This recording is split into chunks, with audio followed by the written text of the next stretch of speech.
최근 담에는 이런 말이 나옵니다. 家人有过不宜暴怒不宜轻气 가족에게 잘못이 있어도 화내지 말고 가볍게 버리지 말라는 말이죠. 자, 이 말은 400년 전 중국 명나라 홍자성이 썼습니다. 그런데 이 말이 요즘 한국 시부모님들한테 딱입니다. 왜냐고요? 예전에는 며느리가 실수하면 시어머니가 벌어, 요즘은 며느리 눈치 보느라 시부모가 소음 없는 콘크리트처럼 조용히. 예전엔 며느리가 벙어리 3년, 귀머거리 3년, 맹인 3년 했다지만 요즘은 시부모가 3년 동안 입 닫고 3년 동안 눈 감고 3년 동안 톡 안 보내는 게 미덕입니다. 며느리 집에 전화 한 번 걸었다가 무례한 침입자 되고 갑자기 찾아갔다간 엄마 아빠 왜 말도 없이 오셨어요. 그래서 요즘 시부모계의 좌우명은 이것입니다. 말하지 말자, 기대하지 말자, 섭섭해하지 말자, 자식은 셀프 양육, 손주는 랜선 육아, 시댁은 조용히 구독 취소당하지 않는 선에서만 존재해야 살아남는 시대. 오늘 방송에서는 이처럼 조용히 존재해야 하는 시부모의 품격과 최근담이 전해주는 침묵의 철학, 그리고 관계의 지혜를 풀어보겠습니다. 철학적 관점에서 보면 며느리의 관계를 기대보다 의미를 어떻게 해석해야 할까요? 첫째, 역할보다 존재를 인정하는 가족관입니다. 전통적 사고는 시부모가 권위를 가지며 며느리는 순응해야 한다고 보았습니다. 그러나 현대 철학에서는 가족을 고정된 역할이 아닌 의미를 만들어가는 공동체로 봅니다.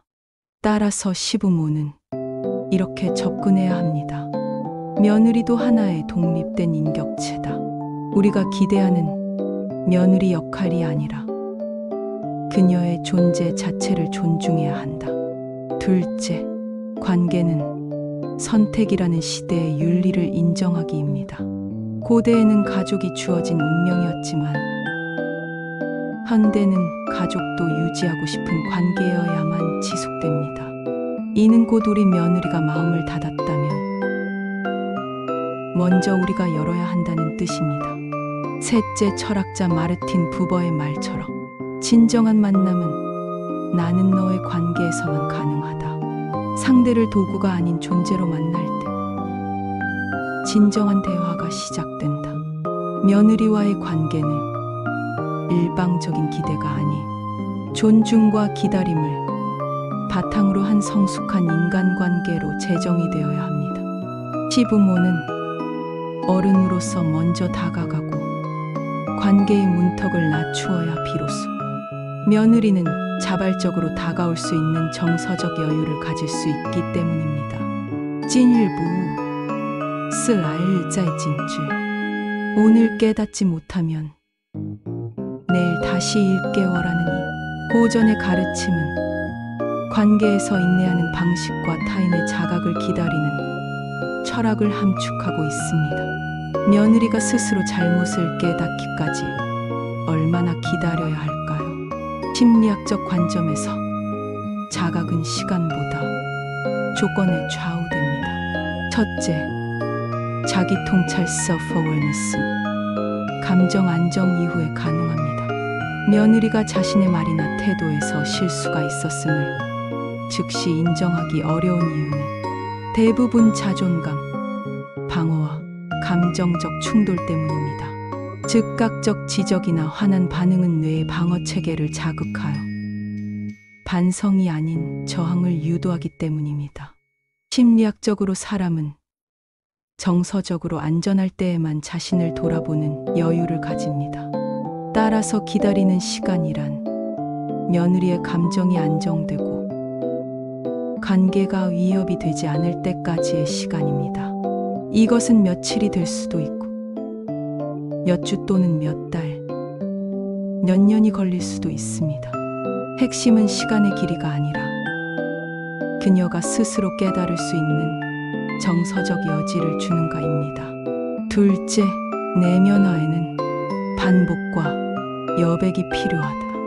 심리학자 칼 로저스는 진정한 변화는 타인의 기대나 압력보다 내면에서 비롯될 때 발생한다고 했습니다. 자각은 타인의 말 한마디가 아닌 여러 상황과 맥락을 반복 경험하면서 천천히 쌓이는 인식이기 때문입니다. 즉, 한 번의 충고로 깨닫는 것이 아니라 반복된 경험과 내면의 사유가 축적되며 그때 그 말이 이런 뜻이었구나 하고 스스로 도달하게 되기 때문이죠. 철학적 관점에서 깨달음은 강요할 수 없는 생의 흐름입니다. 첫째, 깨달음은 시간 속에서 읽는 존재의 사건입니다. 철학자 하이데거는 깨달음은 인간이 존재를 자각하는 순간이라고 했습니다. 이는 기계처럼 빨리 이해시키는 게 아니라 존재가 스스로 인식하는 과정이기 때문이죠. 즉, 며느리가 자신의 실수를 깨닫는 것은 도덕 교육의 문제가 아니라 삶 속에서 어떤 상황과 문장이 스스로에게 의미를 지니는 순간이 와야 가능한 일입니다. 고전에서 라일짜이징주라고 표현한 것은 바로 이런 철학적 여유를 뜻합니다. 지금 당장은 몰라도 언젠가는 스스로 알게 될 것이다. 그러므로 오늘은 비난이 아니라 디다림, 반복이 아니라 단단한 침묵이 더 효과적일 수 있습니다. 둘째, 기다림은 관계에 대한 신뢰의 표현입니다. 철학자 레비나스는 기다림이란 상대를 도구가 아니라 존재 자체로 존중할 때 가능한 윤리적 행위라 했습니다. 며느리가 스스로 잘못을 자각할 때까지 기다린다는 것은 단순한 참음이 아니라 그녀가 결국 올바른 길을 향해 스스로 나아갈 수 있다는 신뢰의 선언입니다. 결론적으로 오늘은 아니더라도 내일 깨달을 수 있다는 믿음은 가족 안에서 가장 지혜로운 사랑의 방식입니다. 찐일보 스라일짜이징줄.